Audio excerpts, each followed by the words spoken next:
తరువాత మనకి 4th unit. మిత్రులారా, 4వ యూనిట్ యొక్క టైటిల్ ఏమిటి అంటే సాంఘిక శాస్త్రము, ఉపగమాలు, వ్యూహాలు అని అంటాడైతే. సాంఘిక శాస్త్రం యొక్క ఉపగమాలు, వ్యూహాలు. ఇక్కడే మనం అదనంగా పద్ధతుల గురించి కూడా నేర్చుకోవాలి. గమనించాలి విద్యార్థులారా, 4th యూనిట్ సాంఘిక శాస్త్రంలో ఉపగమాలు, వ్యూహాలు అంటారు. దీనితో పాటు అదనంగా పద్ధతుల గురించి కూడా మనం నేర్చుకోవాలి. అయితే ఇక ఉపగమము, అప్రోచ్ అంటే ఏమిటి అంటే, ఒక విద్యార్థికి మనం ఒక పాఠ్య విషయాన్ని అందించేటప్పుడు ఆ పాఠ్య పుస్తకంలో ఆ పాఠ్య విషయాన్ని ఏ విధంగా కూర్పు చేయాలి, ఏ విధంగా కూర్పు చేస్తే ఆ పిల్లాడికి అర్థవంతంగా ఆ పాఠ్య విషయం అందుతుంది అనే అంశానికి సమాధానమే ఉపగమము అంటారు. సో మనకి మన సాంఘిక శాస్త్ర సిలబస్ని రూపొందించడంలో అనేకమైన ఉపగమాలని విద్యావేత్తలు అనుసరిస్తున్నారు. ఇందులో భాగంగానే మనకి మన టెక్స్ట్ బుక్లో 1950 నుంచి 1980 వరకు, ఫ్రమ్ 1950 టు 1980 వరకు ఒక రకమైన ఉపగమాలు అనుసరించారు. అవి ఎలాంటివి అంటే ఉపాధ్యాయ కేంద్రీకృత ఉపగమాలు. అంటే ఆ అప్రోచ్ ప్రకారం పాఠ్యాంశాన్ని బోధించేటప్పుడు కానీ, పాఠ్యాంశాన్ని కూర్పు చేసేటప్పుడు కానీ విద్యార్థి కేవలము ఒక నిష్క్రియాత్మక శ్రోతవలే ఉంటారనమాట.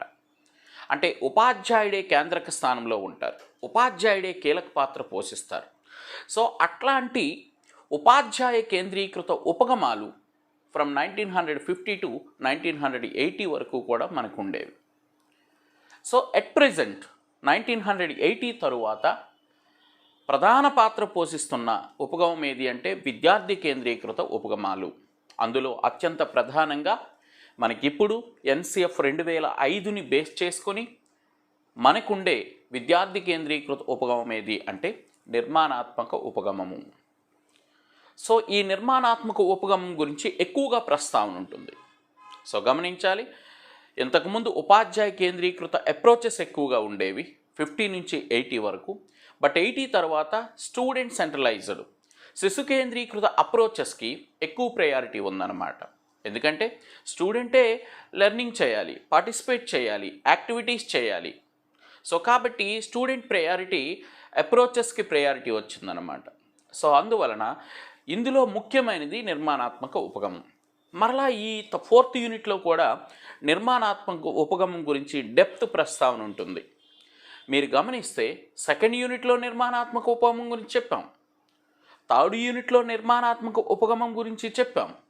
At the same time 4th యూనిట్లో ఈ కన్స్ట్రక్టివ్ అప్రోచ్ గురించి ఎక్కువ ప్రస్తావన ఉంటుంది. ఈ అప్రోచ్ యొక్క ఇంట్రడక్షన్ గురించి చెప్పుకుంటాం. అంటే ఇది మనోవైజ్ఞానిక సిద్ధాంతాల నుంచి ప్రారంభమైందని, మరి ఈ అప్రోచ్ అనేది రూపొందించడంలో అనేక మనోవైజ్ఞానికవేత్తల యొక్క ఆలోచనలు ఉన్నాయని, ఫర్ ఎగ్జాంపుల్ బ్రోనరు, స్కిన్నరు, పియూజే, Maria Montessori, John Dewey, Ausubel, Gardner వంటి మనోవైజ్ఞానిక సిద్ధాంతాలు, మనోవైజ్ఞానిక శాస్త్రవేత్తల యొక్క ఆలోచనల ఫలితంగా ఆవిర్భవించినదే నిర్మాణాత్మక ఉపగమం. ఇది స్టూడెంట్ సెంట్రలైజ్డ్ అప్రోచ్. విద్యార్థి కేంద్రక స్థానంలో ఉంటారు, అనేక అనుభవాలను గడిస్తాడు, అనేక కృత్యాలు చేస్తారు, అనేక అన్వేషణలు చేస్తారు, జ్ఞానాన్ని సృష్టిస్తారు. సో కాబట్టి ఇట్లాంటి నిర్మాణాత్మక ఉపగమానికి 1980 తర్వాత ఎక్కువ ప్రాధాన్యత ఏర్పడింది. మరి ఇప్పుడు ఈ దశలోనే ఇక్కడ నిర్మాణాత్మక ఉపగమంలో ఒక 6 స్టేజెస్ ఉంటాయి. ఆ 6 స్టేజెస్ గురించి కూడా మనం పాఠ్యాంశ బోధనలో జాగ్రత్తగా నేర్చుకోవాలి. అట్ ద సేమ్ టైం నిర్మాణాత్మక ఉపగమం తరువాత ఈ యూనిట్లో మనం డిస్కస్ చేసే మరొక వ్యూహం ఏది అంటే 5E లెర్నింగ్ మోడల్, 5E బోధనా నమూనా. సో ఇది నిర్మాణాత్మక ఉపగమంలో అంతర్భాగంగా ఉండే బోధనా నమూనాయే 5E లెర్నింగ్ మోడల్. అనేక మంది విద్యావేత్తలు 2E అని ఒకరు, 3E అని ఒకరు, 4E అని ఒకరు, 7E అని ఒకరు, సో ఇట్లా చాలామంది ఈ కన్స్ట్రక్టివ్ అప్రోచ్లో అంతర్భాగంగా అనేక బోధనా నమూనాల్ని సిఫారసు చేశారు. కానీ ఎక్కువ మంది అంగీకరించినది, బాగా సక్సెస్ అయింది, ఈ నిర్మాణాత్మక ఉపగమంతో అంతర్భాగంగా గుర్తించబడింది ఏది అంటే 5E లెర్నింగ్ మోడల్. ఈ మోడల్ని అమెరికా దేశానికి చెందిన రోగర్ బేబీ దీన్ని రూపొందించడం జరిగింది. సో ఇందులో కూడా స్టూడెంట్ సెంట్రలైజ్డ్ మోడల్ ఇది. ఈ 5Eల్లో engage, explore, explain, elaborate, evaluation అనే 5Eలు కూడా అన్నింటిలో కూడా స్టూడెంటే కీలక పాత్ర పోషిస్తాడు. సో ఇలా ఈ 5Eలతో కూడిన లెర్నింగ్ ప్రాసెస్కి సంబంధించినదే 5E లెర్నింగ్ మోడల్. దీని గురించి మనం ఇంకా విపులంగా మళ్ళీ పాఠ్యాంశంలో చర్చించాలి, నేర్చుకోవాలి కూడా. ఇకపోతే 5E లెర్నింగ్ మోడల్ అయిన తర్వాత మనం ఈ యూనిట్లో నేర్చుకోబోయేది భాగస్వామ్య అభ్యసనం, కొలబరేటివ్ లెర్నింగ్. స్టూడెంటు అనేక మంది పిల్లలతో కలిసి చర్చిస్తాడు, వింటాడు, చూస్తాడు, కృత్యాలు చేస్తాడు. సో ఇట్లాంటివి ప్రాక్టికల్స్ చేస్తాడు, అనుభవాలు సంపాదిస్తాడు. అంటే అనేక మందితో కూర్చొని అనేక మందితో కలిసి విద్యార్థి నేర్చుకునే విధానాన్ని భాగస్వామ్య అభ్యసనము, కొలబరేటివ్ లెర్నింగ్ అంటారు. ఇది ఒక అంశం అన్నమాట ఈ భాగస్వామ్య అభ్యసనం అనేది. ఈ భాగస్వామ్య అభ్యసనంలో మరలా అంతర్భాగంగా కృత్యాధార అభ్యసనం ఉంటుంది. అంటే యాక్టివిటీ బేస్డ్ లెర్నింగ్.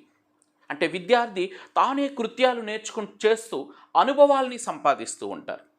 తానే కృత్యాలు చేస్తూ అనుభవాల్ని సంపాదిస్తూ ఉంటారు. వాటిని యాక్టివిటీ బేస్డ్ లెర్నింగ్. ఎట్లాంటి అనుభవాలు సంపాదిస్తాడు, ఎట్లాంటి కృత్యాలు చేస్తాడు అనేది మరలా మనం నేర్చుకుంటాం. మరి ఇదే భాగస్వామ్య అభ్యసనంలో మరొక అంశం ఏమిటి అంటే అన్వేషణ ద్వారా అభ్యసనం. విద్యార్థి జ్ఞానాన్ని అన్వేషిస్తాడు, సమాచారం కోసం అన్వేషిస్తాడు, పరిశోధన చేస్తాడు. తద్వారా అతనికి అనుభవం వస్తుంది, తద్వారా నేర్చుకుంటాడు. దీన్ని అన్వేషణ ద్వారా అభ్యసనం. సో ఇలా ఈ కృత్యాధార అభ్యసనము, అన్వేషణ ద్వారా అభ్యసనము ఈ రెండూ కూడా ఇంటర్నల్గా భాగస్వామ్య అభ్యసనంలో భాగంగా మనం నేర్చుకుంటాం అన్నమాట. సో ఇది ఒక అంశం. తర్వాత మనకి ఇదే యూనిట్లో ఆ యూనిట్ పరంపరను మనం చూస్తే సమస్య పరిష్కార పద్ధతి గురించి ప్రస్తావన ఉంటుంది. మిత్రులారా, ఇక్కడ మనం గమనించాలి, ఇక్కడ మనకి ఈ 4th యూనిట్లో ఒక్క సమస్య పరిష్కార పద్ధతి అని మాత్రమే ఉంటుంది. క్లియర్గా సమస్య పరిష్కార పద్ధతి అంటే ఏమిటి, దానిలో ఉండే నిర్వచనాలు ఏమిటి, సమస్య పరిష్కార పద్ధతిలోని సోపానాలు, అలాగే సమస్య పరిష్కార పద్ధతిలో ఇంటర్నల్గా కొన్ని అప్రోచెస్ ఉంటాయి. అగమనాత్మక దృక్పథము, నిగమనాత్మక దృక్పథము, విశ్లేషణాత్మక దృక్పథము, సంశ్లేషణాత్మక దృక్పథము వంటి ఈ 4 దృక్పథాలు కూడా సమస్య పరిష్కార పద్ధతిలో ఇంటర్నల్గా ఉంటాయి. ఈ సమస్య పరిష్కార పద్ధతిని అభివృద్ధి చేసిన వాడు జాన్ డ్యూయి అని. ఒక సమస్య మనకు ఎదురైనప్పుడు, ఏదైనా ఒక పనిని మనం చేసేటప్పుడు సమస్య ఎదురవుద్ది. ఆ సమస్యను ఎదుర్కొనే ఒక ప్రణాళికాబద్ధమైన పన్నాగమే సమస్య పరిష్కారం. సో ఇదంతా కూడా సమస్య పరిష్కార పద్ధతిలో మనం నేర్చుకుంటాం. విద్యార్థులారా, ఇక్కడే మీరు గమనించాలి, మీరు మెథడాలజీ పుస్తకాన్ని ఒకసారి జాగ్రత్తగా పరిశీలన చేస్తే ఈ 4th యూనిట్లో ఒక్క సమస్య పరిష్కార పద్ధతి గురించి ప్రస్తావన ఉంది. ఎందుకంటే ప్రస్తుతము విద్యార్థి కేంద్రీకృత ఉపగమాలకి, విద్యార్థి కేంద్రీకృత పద్ధతులకి, విద్యార్థి కేంద్రీకృత వ్యూహాలకి ప్రాధాన్యత ఉంది. అందులోనే మనం నిర్మాణాత్మక ఉపగమం గురించి చెప్పుకుంటున్నాం, సమస్య పరిష్కార పద్ధతి గురించి చెప్పుకుంటున్నాం. మరి వ్యూహంకి వచ్చేసరికి తర్వాత మనం మాట్లాడతాము, కాన్సెప్ట్ మ్యాపింగ్ అనే వ్యూహం. సో అందువల్ల వీటిని మాత్రమే మనకి ఈ 4th యూనిట్లో ప్రస్తావించాడు. అయితే ఇక్కడ మనం ఏం చేయాలి అంటే ఈ సమస్య పరిష్కార పద్ధతి గురించి నేర్చుకుంటూనే బోధనా పద్ధతి అంటే ఏమిటి, ఈ బోధనా పద్ధతిలో గతంలో ఉండే ఉపాధ్యాయ కేంద్రీకృత బోధనా పద్ధతులు ఏమిటి, అందులో ఉదాహరణలు ఉపన్యాస పద్ధతి, ఉపన్యాస ప్రదర్శన పద్ధతి, చారిత్రక పద్ధతి, కథన పద్ధతి, ఇలాంటి టీచర్ సెంట్రలైజ్డ్ టీచింగ్ మెథడ్స్ గురించి మనం నేర్చుకుంటూనే హైలైట్ చేయాల్సినవి విద్యార్థి కేంద్రీకృత బోధనా పద్ధతులు, సమస్య పరిష్కార పద్ధతి, ప్రకల్పన లేదా ప్రాజెక్టు పద్ధతి, చర్చా పద్ధతి, సామాజీకృత అధ్యయన పద్ధతి, మూలాధారాలకు సంబంధించిన పద్ధతి. సో ఇట్లాంటి మెథడ్స్ని మనం హైలైట్ చేసుకుంటూ వెళ్ళాలి. అంటే మరి ఈ మెథడ్స్ 4వ యూనిట్లో అన్నీ కనబడవు. మీరు గమనిస్తే మనకి మెథడాలజీలో geography, history, polity, economy content ఉంటుంది. ఆ కంటెంట్ లోపల ఇంటర్నల్గా ఈ మెథడ్స్ గురించి చర్చ ఉంటుంది. కాబట్టి వాటిని కూడా మనం వదలకూడదు. ఆ కంటెంట్ లోపల మెథడ్స్ గురించి ప్రస్తావన ఇవ్వటం జరిగింది. సో అవి ప్యూర్ మెథడాలజీ. ఆ కంటెంట్లో కొన్ని టాపిక్స్ తీసుకొని ఈ టాపిక్స్లో ఈ టాపిక్స్ని ఈ మెథడ్ ద్వారా బోధించాలి అని అక్కడ రాసి ఉంటుంది. సో కాబట్టి ఆ మెథడ్స్ అన్నింటినీ కూడా మనం ఇక్కడ నేర్చుకోవాలి, బోధించుకోవాలి. అలాగే ఈ టాపిక్లో తరువాత అంశం ఏమిటి అంటే వార్షిక ప్రణాళిక, ఇయర్ ప్లాన్.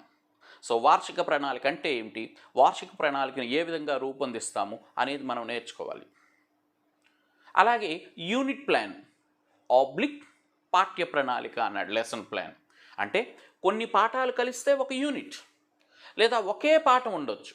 సో కొన్ని పాఠాలు కలిస్తే యూనిట్ ప్లాన్ అంటాము, లేదా ఒకే ఒక పాఠం ఉంటే దాన్ని లెసన్ ప్లాన్ అంటాం. సో యూనిట్ ప్లాన్ లేదా లెసన్ ప్లాన్ అంటే ఏమిటి, దీనికి ఉండే సోపానాలు ఏమిటి అనేది మనం చర్చిస్తాం. ఇక చివరిగా పీరియడ్ ప్లాన్. ఒక పీరియడ్లో 45 నిమిషాల సమయంలో మనం పాఠాన్ని బోధించేటప్పుడు ఎలా బోధించాలి అనే దానికి సంబంధించి ఒక పథకాన్ని రూపొందించుకుంటాం. దీన్ని పీరియడ్ ప్లాన్ అంటారు. సో మిత్రులారా గమనించాలి, 2018 డిఎస్సిలో ఇయర్ ప్లాన్ నుంచి బిట్ వచ్చింది, యూనిట్ ప్లాన్ నుంచి బిట్ వచ్చింది, పీరియడ్ ప్లాన్ నుంచి బిట్ వచ్చింది. చాలా కొంచెం కన్ఫ్యూజ్ చేస్తూ బిట్లు అడిగాడు. అట్ ద సేమ్ టైం సమస్య పరిష్కార పద్ధతి నుంచి బిట్ వచ్చింది, కృత్యాధార అభ్యసనం నుంచి బిట్ వచ్చింది, భాగస్వామ్య అభ్యసనం నుంచి బిట్ వచ్చింది, నిర్మాణాత్మక ఉపగమం నుంచి 2 బిట్లు వచ్చాయి. సో వాటన్నిటి గురించి కూడా మనం నేర్చుకోవాలి. నెక్స్ట్ మనకి ఇదే టాపిక్లో వ్యూహము అంటే స్ట్రాటజీ. మనము సోషల్ స్టడీస్కి సంబంధించిన కంటెంట్ని విద్యార్థికి అందించేటప్పుడు ఎట్లాంటి వ్యూహం ద్వారా వేగంగా ఆ విద్యార్థికి ఇంజెక్ట్ చేయవచ్చు, ఏ వ్యూహం ద్వారా చెబితే మనకు విద్యార్థికి వేగంగా చేరుతుంది అనేదే ఈ వ్యూహం అన్నమాట. అనేక వ్యూహాలు ఉంటాయి సోషల్లో. కాన్సెప్ట్ మ్యాపింగ్ లేదా మైండ్ మ్యాపింగ్ అది ఒక వ్యూహం. మేధో మదనం బ్రెయిన్ స్టార్మింగ్ అది ఒక వ్యూహం. డిబేట్ కండక్ట్ చేయడం అది ఒక వ్యూహం. క్విజ్ ప్రోగ్రాం పెట్టడం అది ఒక వ్యూహం. సెమినార్ కండక్ట్ చేయడం అది ఒక వ్యూహం. తరగతి కార్యశాల అంటే క్లాస్ రూమ్లో వర్క్షాప్ కండక్ట్ చేయడం అది ఒక వ్యూహం. సిమ్యులేషన్ అంటే పాత్ర పోషించడం అది ఒక వ్యూహం, అంటే ఒక పాత్రని మనం పోషించడం. నాటకాలు వేయించడం అది ఒక వ్యూహం. సో ఇట్లాంటి సోషల్ స్టడీస్లో చాలా వ్యూహాలు లేదా స్ట్రాటజీస్ అనేవి ఉంటాయి. ఈ వ్యూహాలు లేదా స్ట్రాటజీస్ గురించి మనం నేర్చుకోవాలి. సో ఈ వ్యూహాల మీద బిట్ వచ్చింది, కాన్సెప్ట్ మ్యాపింగ్ మీద బిట్ వచ్చింది. సో మిత్రులారా, ఈ పాఠాన్ని మనం ఈ విధంగా ఎవ్రీవన్ని టచ్ చేస్తూ కాంప్రహెన్సివ్గా, అర్థవంతంగా, అప్లికేటివ్గా మనం వర్కౌట్ చేస్తే మెథడాలజీలో ఆ మార్కులు సాధించడం పెద్ద కష్టం కాదు, సింపుల్ అన్నమాట. సో కాబట్టి మరి ఈ యూనిట్ నుంచి మనకి 2018 డిఎస్సిలో మొత్తం మనకు ఉండే పేపర్లో ఎన్ని బిట్లు వచ్చాయి అనేది మనం చూడాలి. అయితే మిత్రులారా, మనకి 2018 డిఎస్సిలో డిఫరెంట్ సెషన్ వైజు మనకి పేపర్లు, మనకైతే ఒక 3 పేపర్లు ఉన్నాయి. సో 3 పేపర్ల నుంచి చాలా ఎక్కువ బిట్లు రావచ్చు. కానీ మనం ఒకే పేపర్కి ఏదో ఒక సెషన్లోనే ఎగ్జామ్ రాసి ఉంటాం కాబట్టి ఆ బిట్లే మనకు తెలిసి ఉండొచ్చు. సరే, ఏది ఏమైనా సగటున ఇప్పుడు ఈ 3వ యూనిట్ కానీ 4వ యూనిట్ కానీ ఒక 8 నుంచి 10 బిట్లు వచ్చిన సందర్భాలు ఉన్నాయి. సో మరి ఇలా మనకి 2018 డిఎస్సిలో ఈ యూనిట్ నుంచి బిట్స్ ఏ విధంగా వచ్చాయనేది మనం డిస్కస్ చేద్దాం.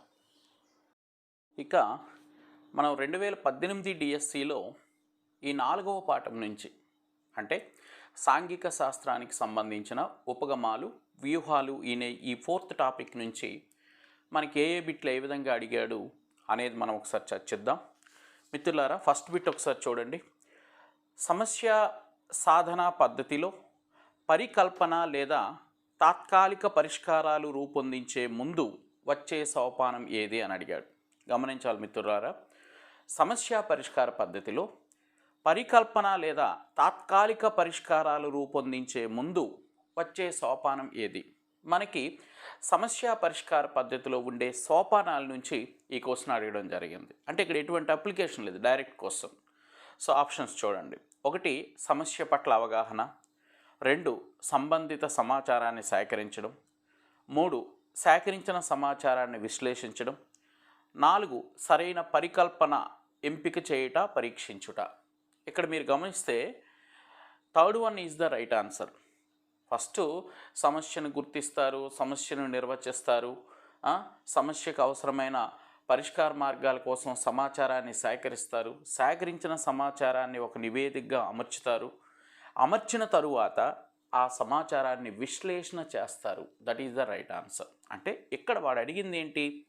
పరికల్పన లేదా తాత్కాలిక పరిష్కారాలు, అంటే టెంపరీగా మనం ఒక సొల్యూషన్ చూపించే ముందు ఉండే సోపానం ఏది అని అడిగాడు. సో కాబట్టి తాత్కాలిక పరిష్కారాలకి ముందుండే సోపానము సేకరించిన సమాచారాన్ని విశ్లేషణ చేస్తాం. ఇక్కడ విశ్లేషణ చేయడం అంటే ఏమిటి? మన సమస్యకి మనం సేకరించిన సమాచారం సరిపోతుందా లేదా, సెట్ అవుతుందా లేదా అని విశ్లేషణ చేస్తామన్నమాట. కాబట్టి third one is the right answer. Next question చూడండి.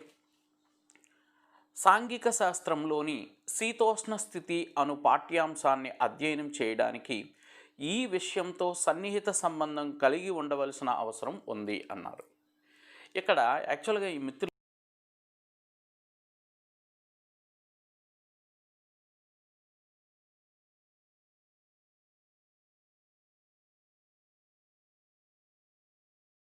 సో కాబట్టి చూడండి, సోషల్ స్టడీస్లోని శీతోష్ణ స్థితి అనే పాఠ్యాంశాన్ని అధ్యయనం చేయడానికి ఈ విషయంతో సన్నిహిత సంబంధం కలిగి ఉండవలసిన అవసరం ఉంది. ఆప్షన్ నెంబర్ 1 భౌతిక శాస్త్రాలు, నెంబర్ 2 గణిత శాస్త్రము, నెంబర్ 3 జీవశాస్త్రాలు, నెంబర్ 4 మానవీయ శాస్త్రాలు. సో ఇక్కడ మనకి శీతోష్ణ స్థితి అనేసరికి డిగ్రీలు, మీటర్లు, సెంటీమీటర్లు ఇలాంటి వాటితో సంబంధం ఉంటుందన్నమాట. సెల్సియస్లు, సెంటీగ్రేడ్స్ ఇలాంటి అంశాలతో మనకి సహసంబంధం ఉంటుంది.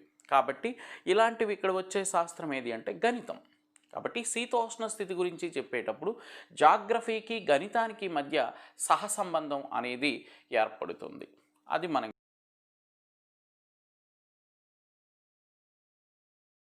సహసంబంధ ఉపగమం దగ్గర డైరెక్ట్ క్వశ్చన్ అన్నమాట. నెక్స్ట్ ఇంకొక క్వశ్చన్ చూడండి. క్రింది వాణిలో సరైన వాక్యాన్ని ఎన్నుకొనుము. క్రింది వాణిలో సరైన వాక్యాన్ని ఎన్నుకొనుము అన్నాడు. అంటే సరికానివి 3 ఉంటాయి, సరైనది ఒకటి ఉంటుంది, ఎన్నుకోమంటున్నాడు. సో 1 యూనిట్ ప్రణాళిక వార్షిక ప్రణాళిక ద్వారా అమలుపరచబడుతుంది. అది తప్పండి. యూనిట్ ప్రణాళిక వార్షిక ప్రణాళిక ద్వారా అమలుపరచబడదు. వార్షిక ప్రణాళిక యూనిట్ల రూపంలో అమలుపరచబడుతుంది. సో ఇది రివర్స్ అనమాట, తప్పది. 2వది వార్షిక ప్రణాళిక యూనిట్ ప్రణాళికగా ఆ పిదప రోజువారీ పీరియడ్ పథకంగా అమలుపరచబడుతుంది. Exactly right answer. సో చూడండి, వార్షిక ప్రణాళిక ఇయర్ ప్లాన్ అనేది యూనిట్ ప్రణాళికగా అంటే కొన్ని యూనిట్ల రూపంలో, ఆ పిదప రోజువారీ పీరియడ్ పథకంగా ఆ యూనిట్లో ఉండే టాపిక్స్ని మనం 2 రోజులు చెప్పొచ్చు, 3 రోజులు చెప్పొచ్చు, లేదా 4 పీరియడ్లు చెప్పొచ్చు, 5 పీరియడ్లు చెప్పొచ్చు. పీరియడ్ పథకంగా మనం అమలుపరుస్తామన్నమాట. అంటే ఇక్కడ మనకి ఏమర్థం అవ్వాలి? హయ్యర్ పొజిషన్లో వార్షిక ప్రణాళిక ఉంటుంది. వార్షిక ప్రణాళిక యొక్క మార్గదర్శకాలని యూనిట్ ప్రణాళిక ద్వారా అమలుపరుస్తాం. యూనిట్ ప్రణాళికలో ఉండే మార్గదర్శకాలని పీరియడ్ ప్లాన్ ద్వారా అమలుపరుస్తాం. టాప్ వార్షిక ప్రణాళిక, దాని తర్వాత యూనిట్ ప్రణాళిక, దాని తర్వాత పీరియడ్ ప్రణాళిక. So this is the right answer. Second one is right answer. ఇక మనకి క్లియర్గా దొరికేసింది, ఒకసారి చదువుదాం. వార్షిక యూనిట్ ప్రణాళిక పీరియడ్ పథకం నుంచి ఆవిర్భవించి, ఇది తప్పు. యూనిట్ నుంచి పీరియడ్ పథకం వస్తుంది. యూనిట్లు ఏర్పడడం ద్వారా పీరియడ్ పథకం పని ప్రారంభం అవుతుంది. నో, యూనిట్లు ఏర్పడడం ద్వారా పీరియడ్ పథకం పని ప్రారంభం కావడం కాదు. యూనిట్లు ఏర్పడాలని ఏం లేదు, చిన్న చిన్న పాఠాలు ఉండొచ్చు. ఆ పాఠాలని డిఫరెంట్ పీరియడ్లుగా మనం వర్గీకరణ చేస్తాం. సో కాబట్టి second one is the right answer. Next మనకి ఇక్కడే మనం ఒకసారి గమనిస్తే మరికొన్ని ప్రశ్నలు ఉన్నాయి. ఇదే పాఠం నుంచి చాలా ప్రశ్నలు వచ్చాయి, ఎందుకంటే మనకి దాదాపు 3 సెషన్లో ఎగ్జామ్ జరిగింది కాబట్టి అనేకమైన బిట్స్ వస్తాయి. ఒక సాంఘిక శాస్త్ర ఉపాధ్యాయుడు, ఇది కూడా మనకి ఈ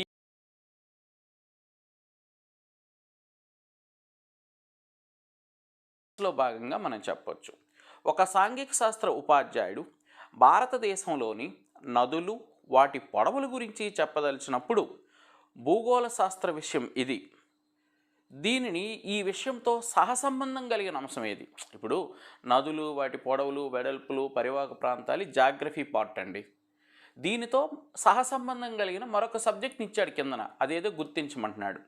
సో 1 జీవశాస్త్రము, 2 భాష, 3 భౌతిక శాస్త్రం, 4 గణితం. గణితమే కదండి.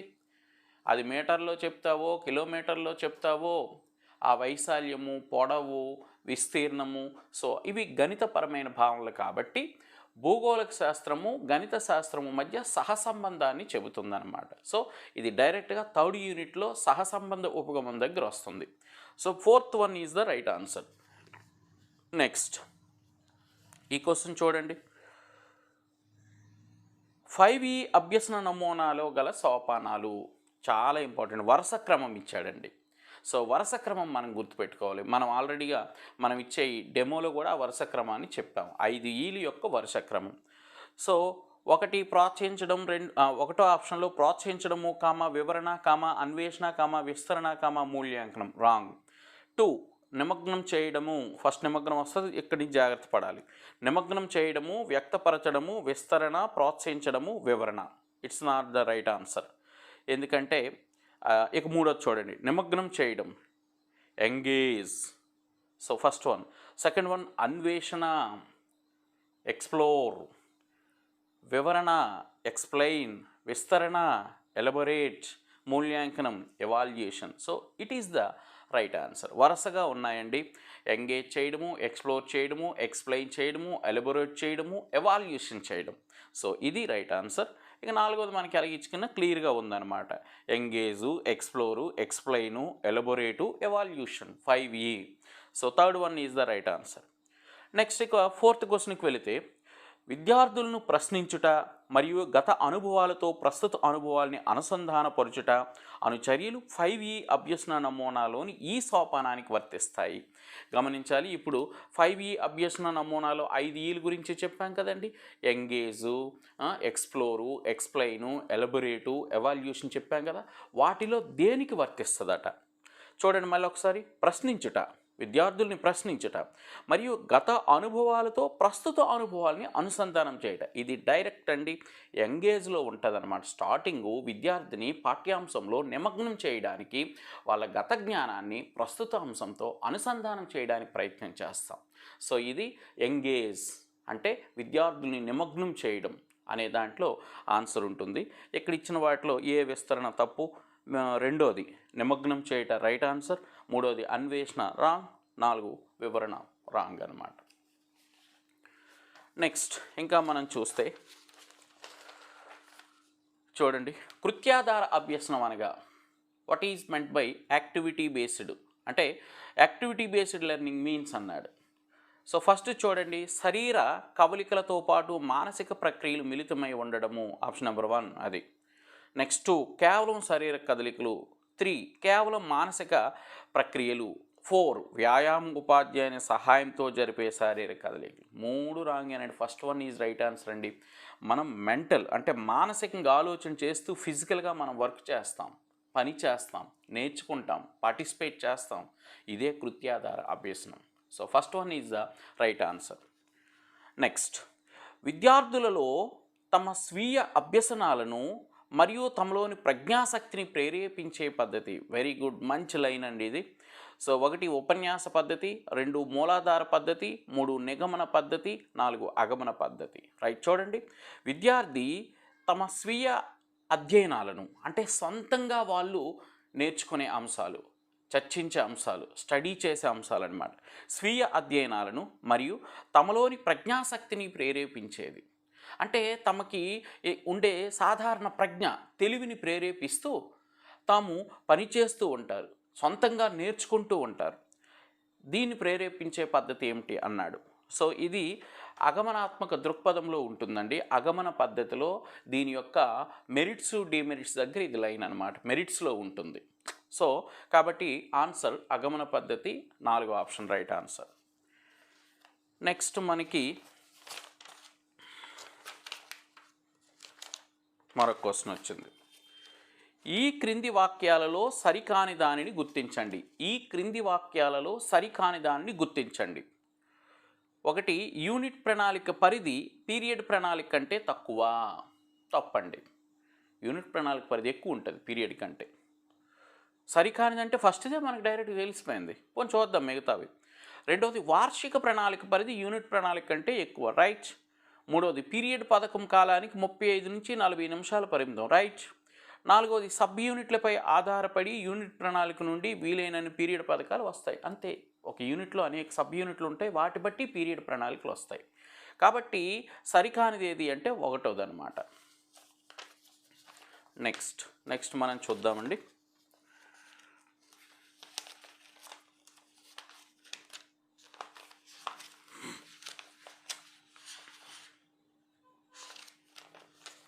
ఇక ఈ క్వశ్చన్ చూడండి. మళ్ళీ ఇక్కడ మంచి క్వశ్చన్ వచ్చింది. ఇది సమస్య పరిష్కార పద్ధతికి సంబంధించిన ప్రశ్న. ఒక విద్యార్థి ఒక భావనను క్రమమైన పద్ధతిలో అభ్యసించడం అనగా మొదట భావనని గుర్తించాడు, నిర్వచించాడు, తర్వాత విశ్లేషించాడు. అంటే సోపానాలు, ప్రాబ్లమ్ సాల్వేటింగ్ మెథడ్లో సోపానాలు. సమస్యను నిర్వచించడం అంటామే, నిర్వచించాడు, గుర్తించాడు, విశ్లేషించాడు, దానికి సంబంధించిన సమాచారాన్ని సేకరించాడు, తద్వారా నేర్చుకున్నాడు. ఈ క్రింది వానిలో అతనికి అర్థవంతమైన అభ్యసనానికి దోహదం చేసేది ఏది? సమస్య పరిష్కార పద్ధతిలో సోపానాల మీద మళ్ళీ రెండో బిట్ అడిగేశాడు చూడండి. సో ఈజీగా first one 5E learning model అన్నాడు, రెండోది కాన్సెప్ట్ మ్యాపింగ్ ఉపగమం, 3 కృత్యాధార ఉపగమం, 4 సమస్య పరిష్కార ఉపగమం. ఇక్కడ ఉపగమం అన్నాడు అనమాట. సో ఇక్కడ సమస్య పరిష్కార పద్ధతి లేదా సమస్య పరిష్కార ఉపగమం, 4th one is the right answer. తర్వాత మనం చూస్తే లాస్ట్ క్వశ్చన్ అండి, మంచి క్వశ్చను. కాన్సెప్ట్ మ్యాపింగ్లోని ఈ దశలో తరగతిలోని విద్యార్థులు ఉపాధ్యాయుని మధ్య అర్థవంతమైన చర్చలు జరిగి తెలియని విషయాల గురించి తెలుసుకుంటారు. అంటే ఇక్కడ స్టూడెంట్కి టీచర్కి మధ్య అర్థవంతమైన చర్చ జరుగుతుంది. అప్పుడు స్టూడెంట్స్ తమకి తెలియని విషయాల గురించి నేర్చుకుంటారంట. సో మనకి కాన్సెప్ట్ మ్యాపింగ్లో దశలు అన్నాడు. కాన్సెప్ట్ మ్యాపింగ్లో ఫస్ట్ 4 స్టేజెస్ ఉంటాయండి. మొదటి దశ, రెండవ దశ, మూడవ దశ, 4వ దశ అని చెప్పి మనకి 4 దశలు ఉంటాయి. ఫస్ట్ మొదట కాన్సెప్ట్ని పరిచయం చేస్తాడు. అంటే ఒక భావన లేదా ఒక విషయాన్ని పరిచయం చేస్తారు ఫస్ట్ స్టేజ్లో. తర్వాత రెండవ స్టేజ్లో అదే కాన్సెప్ట్ లేదా అదే విషయం మీద చర్చ మొదలవుతుందన్నమాట, ప్రసంగం మొదలవుద్ది. ఇక మూడవ దశలో ఆ విషయాన్ని వినియోగిస్తారనమాట, వేరే సందర్భంలో వినియోగం జరుగుతుంది. ఇక 4వ దశలో ముగింపు జరుగుతుందన్నమాట. సో ఇక్కడ ఏమన్నాడు? విద్యార్థుల ఉపాధ్యాయుల మధ్య అర్థవంతమైన చర్చలు అంటే ఇది సాధారణంగా ఆ భావనపై చర్చ లేదా ప్రసంగం రెండో దశకు సంబంధించి ఉంటుంది. ఇక్కడ ఏమన్నాడు? ఫేజ్ 3, ఆప్షన్ నెంబర్ 1లో phase 3, option number 2 phase 4, option number 3 phase 1, option number 4 phase 2. Phase 2 is the right answer. ప్రసంగము, చర్చ అనే అంశాలు ఉంటాయన్నమాట. సో ఇవి మిత్రులారా మనకి 4వ యూనిట్లో 2018 డిఎస్సిలో వచ్చిన ప్రశ్నలు. చూడండి, ఇక్కడ కూడా మనకి ఆ 3 సెషన్లో జరిగిన పేపర్ల నుంచి దాదాపు ఒక 8 నుంచి 10 బిట్లు అడిగాడు. సో మనం ఒక సెషన్లోనే కానీ జరిగితే ఇక్కడ ఈ టాపిక్ నుంచి 4th యూనిట్ నుంచి ఒక 4 లేదా 5 బిట్లు వచ్చే అవకాశం ఉంటుంది. ఇంకా 6 బిట్లు కూడా రావచ్చు, ఎందుకంటే ఈ యూనిట్ పరిధి అనేది ఎక్కువ కాబట్టి. రైట్. నెక్స్ట్ మనం 5వ యూనిట్ గురించి మనం చర్చిద్దాం.